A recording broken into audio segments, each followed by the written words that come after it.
April 19th, reporting from Lewis County, Missouri. John Wood, U.S. Wellness Meats. These cattle are grazing grass right up to their knees. It just couldn't be a better setting. They're just as content as they can be. You look off to the right here, you can see where they spent the last 24 hours. This is called managed grazing.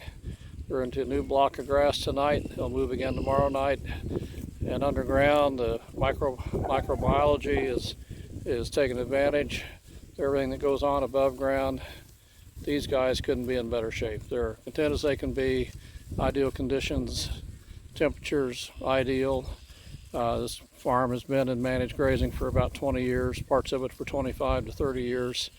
And the soil organic matter is up over 5% on some of it, which is really outstanding for northeast Missouri. But when you give pastures rest, graze them hard for a day, like to my right, slow it down, and then the following day, they're in green grass again.